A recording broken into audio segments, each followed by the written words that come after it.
تحية لكل من يتابع صفحة هشام بحرورة. كما عودناكم الحلقة تكون بالعشية، اليوم هي بالصباح. علاش؟ اليوم ثلاثاء 11 فبراير 2020 على الساعة 10:12 دقيقة، حلقة مباشرة صفحة هشام بحرورة بريس تحت شعار نناشد جلالة الملك محمد السادس فك الحصار على ساكنة منطقة مريت. الكل كان ينتظر صبيحة اليوم انطلاق حافلة الكرامة بين مدينة مريت ومدينة خنيفرة. يفاجأ الجميع بمنطقة مريت بتراجع انطلاقة هذا الخط.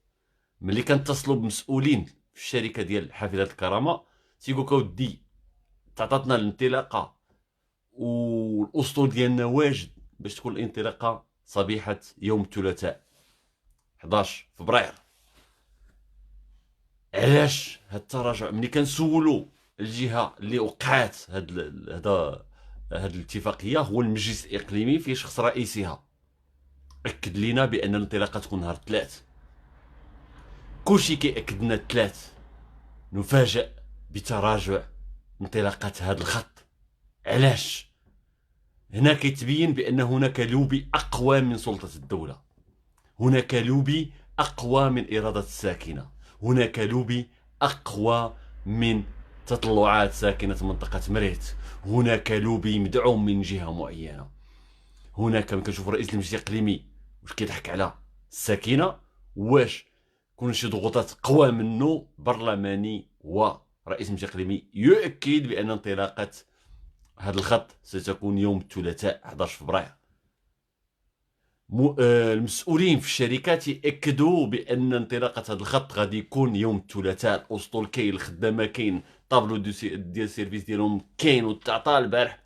يفاجئون بتراجع والساكنه تفاجئ برجع. اصبحنا كنكذبوا على الساكنه، اصبحنا كننشروا اخبار كاذبه، ماشي احنا اللي كنكذبوا بل المسؤولين اللي كيكذبوا. هناك ضغوطات قويه. الا كانت ورقه انتخابيه تشتغل في الخفاء لجهه سياسيه معينه، هادشي حشومه وعيب وعار. الا كان رئيس المجلس الاقليمي تيخدم انتخابات، هذاك شغلو هذاك. الا كانت النائب ديالو ولا الثالث ولا الرابع، شغلو هذاك. والا كان رئيس المجلس البلدي لخنيفره، شغلو هذاك، لان عنده مستشار ديال تيبدل قطاع الطاكسيات، سياره الاجره الكبيره. حنا ماشي ضد سياره الاجره، عندهم من حقهم مطالبهم، من حقهم. حنا عندنا علاقات جد طيبه مع الاخوان ديال سياره الاجره الكبيره، لكن باش توقف اراده ساكنه وحلم ساكنه، لان كاينين التلاميذ، كاينين الطلبه، كاينين ديال التكوين المهني، كاين اللي كيمشي عند عياده المرضى. كل واحد عنده، كل قطاع غادي يكون عنده الزبناء ديالو. كاينين ديال الكار، كاينين ديال الطوبيس، كاينين ديال سياره الاجره، كاينين ديال الفابور. ولكن علاش كيضحكوا علينا؟ علاش؟ واش حاقريننا؟ واش كيبان لهم مدينه منطقه مريت حنا مواطنين في شكال، ولا ما عرفتش تيبان لهم، ولا مواطنين من الدرجه الرابعه ولا الخامسه؟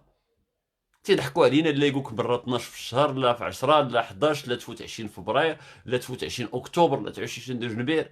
لا راه مساله امنيه، لا شي راه العبث. هذا الضرب في المؤسسات ديال الدوله، وهذه غادي المواطن غادي يفقد الثقه في المؤسسات ديالو.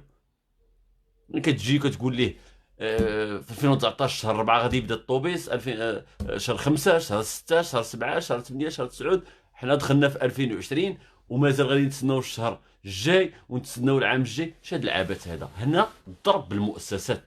علاش غادي نوجهوا هذا النداء لصاحب الجلاله الملك السادس؟ لان كنشوفوا مسؤول برلماني ورئيس المجلس الاقليمي تيقول لك بان الطوبيس غادي يبدا في 12 فبراير. ملي كنعيطوا للمسؤولين الشركه ديال الكرامه تيقول لك اودي راه غادي نبداو نهار الثلاث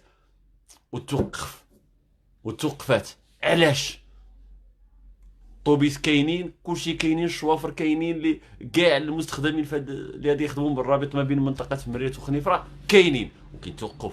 ماذا لو التجأت هذه الشركه الى المحكمه الاداريه وتغرم المنطقه ديال مريت بغرامات جد جد هامه؟ كنتمناو هاد الرساله توصل. حنا ملي ما بقيناش ملي تنشوفوا المسؤولين كيتسدوا علينا الابواب ديال المسؤولين اقليم خنيفره وما كيسمعوا الناس، كتشوف سياسي كيتلاعب باحلام ساكنه تيقول لهم غدا يتحل الطوبيس، غدا يبدا الطوبيس، غدا الشيء راه العبث. هذا الضرب في المؤسسات، المواطن ما يبقاش يثق في المؤسسات. حنا كيشربوا بحرة وكتفتح شرب بحرة، وعدد من الساكنه حنا غادي نوجهوا نداء لسيدنا، وعدد من التحركات كاينه في مريت غادي تكون تنسيقيه ديال المطالبه بحافله الكرامه والمشي على الاقدام. ما غاديش تحاور شي مسؤول، غادي توجه النداء ديالها لصاحب الجلاله، لان جلاله الملك هو الوحيد اللي كيتفاعل مع نداءات الساكنه ديال الاقليم خنيفره والمغاربه كاملين. ملي كنشوفوا الابواب مسدوده علينا في منطقه مريت واقليم خنيفره، غادي نوجهوا النداءات ديالنا لصاحب الجلاله، لانه هو اللي عندنا الثقه فيه كاملين من طنجه للقويره. هي المؤسسه الوحيده اللي عنده الاجماع، اما منتخب ولا سياسي ولا مسؤول ولا كيف ما بغى يكون، ولاو تيضحكوا علينا حنا في منطقه مريت. واليوم يقولنا الطوبيس، غدا يقولنا الطوبيس، اليوم غدا. كيفاش؟ علاش الطوبيس؟ ياك هذه راه مؤسسات البلاد هذه. كيفاش الطوبيس تعطات الانتقال ديالو ثلاثة 12 فبراير وتراجعوا عليه؟ علاش؟ على ما كاينش هنا مشكل خطير. كيفاش ما غاديش تكون دراسه ديال جميع الجوانب ديالو؟ طاكسيات يحتجوا ولا شي حاجه من حقهم، ولكن حنا شنو الذنب ديالنا؟ شنو حنا الذنب ديالنا؟ علاش كتضحكوا علينا؟ علاش كتفلاو علينا؟ علاش كتفلاو علينا؟ علاش؟ واش حنا شنو بنا لكم؟ علاش شنو بنا لكم حنا؟ واش حنا ما كتعتبروناش كاينين؟ حنا غادي نوجهوا النداء ديالنا لسيدنا صاحب الجلاله المؤسس، لا لانه هو الوحيد اللي غادي يسمع لنا الصوت ديالنا. هذا راه مشكل خطير. ملي تيجي تيقول لك لا تعطات الانطلاقه ديالو في 12 فبراير 11 فبراير، لا مساله امنيه، لا هذا الشيء راه العبث. هذه حنا راه مؤسسه ديال البلاد، راه منتخب تيدير السياسه باحلام ساكنه ديال المريت. كنتمناو كنشدوا صاحب جلاله الملك السادس، نناشد جلاله الملك فك الحصار على منطقه ساكنه منطقه مدينه مريت، وربط مدينه مريت بحافلات الكرامه. هذا راه من حقنا، هذا راه توقيع.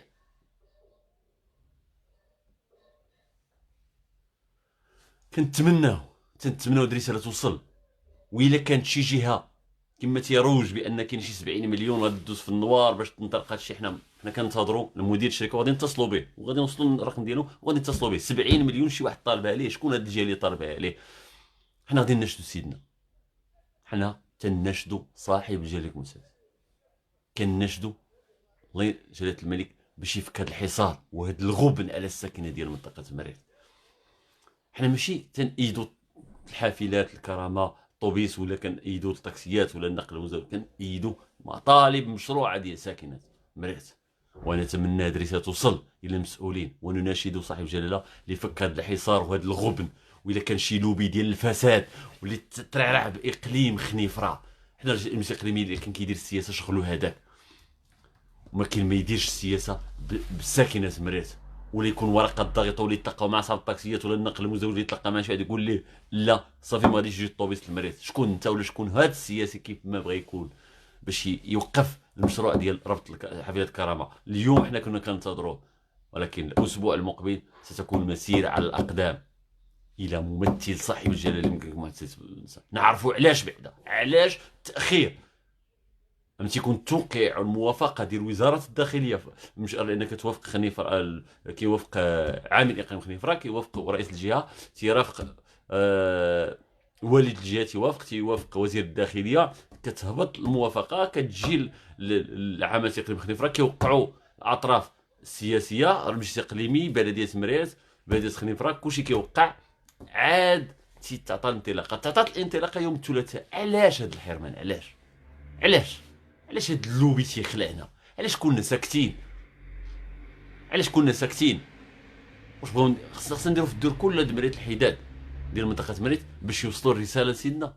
واش هادو تيبغيو الفتنه؟ هادو راه الناس، هاد المسؤولين باقليم خنيفره تيبغيو الفتنه ويشجعونا على الفتنه باقليم خنيفره، تيشجعوا على الفتنه وتيشجعوا بان الناس ما يثقوش في المؤسسات. هذا هو المشكل الخطير. بعض المسؤولين السياسيين والمسؤولين باقليم خنيفره كيشجعوا على الفتنه وتيشجعوا على الفتنه، يشجعون على الضرب على النعرات ويخرجوا الناس الاحتجاج وتكون عرقلات الطريق ويخلق شوشره في البلاد، والبلاد ديالنا في غنى على هذا الشيء. ولكن بعض المسؤولين كيدفعوا الساكنه لان كيضحكوا على الساكنه. ملي كتضحكوا على الساكنه كتكون رده الفعل. حنا ما بغيناش رده الفعل، الساكنه تخرج للاحتجاج، حنا بغينا توضيح من السيد عامل اقليم خنيفره اللي كيمثل جلاله الملك. ممثل جلاله الملك باقليم خنيفره هو السيد عامل اقليم خنيفره، وممثل صاحب الجلاله بالجهه هو والي جهه بني ملال خنيفره. خصنا توضيح. علاش هاد الحقره؟ علاش الا كان السياسي كيدير انتخابات السي وزير الداخليه راه ما يديرهاش الاحلام الساكنه، راه تيضربوا في المؤسسات. ها هي الساكنه اللي خرجت لك، اللي خرجت في هذا الاسبوع القادم ودارت مسيره على القدام واستغلوها البعض لاجل خلق الفتنه في هذه البلاد. شنو؟ شكون اللي يتحملها؟ يتحملوا هاد السياسيين وهاد الناس اللي كيعرقلوا. الحلم ديال الساكنه، ضربت الساكنه ديال باش ما نطولوش عليكم، غادي نختموا لان 10 دقائق بزاف هذه الحلقه. حنا نناشد صاحب جلاله الملك محمد السادس نصره الله بان الرعايه ديالك باقليم خنيفره ومنطقه مريرت يتعرضون للاضطهاد من طرف لوبي الفساد باقليم خنيفره. كيضحكوا علينا صاحب الجلاله، تيضحكوا علينا، لان يعني المؤسسه الملكيه هي الوحيده اللي كيثقوا فيها المغاربه. وهذا الرسائل كنرجع سيدنا الله ينصرو باش يتدخل ويشوف هاد الناس اللي قاهرين الساكنه وتيضحكوا على الساكنه وتيديروا انتخابات بالساكنه. اذا بغى يربح ورقه انتخابيه شي واحد كيف ما بغى يكون، لان يعني ملي كنشوفوا الفساد ما كايناش المحاسبه ديال اقليم خنيفره، غادي يكون كثار، غادي يعرقلوا الطوبيس، غادي يعرقلوا الدياليز، غادي يعرقلوا كلشي، وما راه غاديين. التنميه في خنيفره ما كايناش، حتى حاجه ما كايناش، وفي الاخر يزيدوا كيكذبوا على الساكنه ويشكوا الناس في المؤسسات. قبل ما نختموا غادي نتفاعلوا مع تعليقات المتبعين صفاتي شباب السي أقمحي. نحن في تيغزة تمارس عليها سياسة القطيع. هناك يتحكم في رقاب العباد أصحاب التاكسيات والنقل المزدوج. هذا الشيء كنوجهوه لأعلى سلطة في البلاد باش ينقذنا من هاد اللوبيات. لأن عدد من التعليقات يقول بأن رئيس المجلس الإقليمي هو اللي وقف هذا المشروع. اخبار تتداول بان كاين شي مسؤولين ولا ما عرف شي سياسيين، حنا مازال ما نتاكدوش ونكذبوه. كنتسناو مدير الشركه الملك الشركه هو اللي كذب واللي اكد هذا الخبر 70 مليون تحت الطبله ولا ما عرف كيفاش هذا الشيء. حنا ما كنأيدوش هذه الفكره، ولكن حنا كنتظروا كنتمناو يتبارطاج هذا الفيديو يوصل للملك، لان يعني الملك هو الوحيد اللي تيخافوا كامل هاد المسؤولين باقليم خنيفره، هاد السياسيين الفاسدين اللي ما تيخافوش من هشام بوحرة، تيخافوش من القضاء، تيخافوا حتى من شي حاجه، تيخافوا من التدخل الملكي باش ينقذ هذا اقليم خنيفره. وحنا عندنا الامل الكبير بان الحلم ديال اقليم خنيفره غادي يبدا في هذا الاسبوع هذا، وهذا الحلم ديال حفل الكرامه يبدا هذا الاسبوع. اداره الشركه ديال حافله الكرامه كتقول بان الاسطول كاين، كلشي كاين، التوقيع كاين، كلشي كاين. رئيس المجلس الاقليمي تيقول كاين هذا الشيء، كلشي تيقول هذا الشيء. شكون هي اللوبي المتحكم في اقليم خنيفره؟ الا كان لوبي ولا كان فاسد كيتحكم في هذا تأخير كل دقيقة وكل ساعة لحفلة كرامة على مدينة مريت، فنحن نوجه النداء ديالنا للملك. إلى اللقاء، إلى حلقة قادمة. وكنحملهم وماشي زعما تشجيع حنا كنحملوا المسؤولين السياسيين بإقليم خنيفرة عن مآل أي تحرك غادي يكون في قادم الأيام، في الأيام القليلة القادمة، ويتحملوا المسؤولية ديالهم بأنهم تيشجعوا الاحتجاجات ويشجعون المظاهرات ويشجعون تجار الفتن بإقليم خنيفرة باش يستغلوا هاد الاحتجاجات السلمية ديال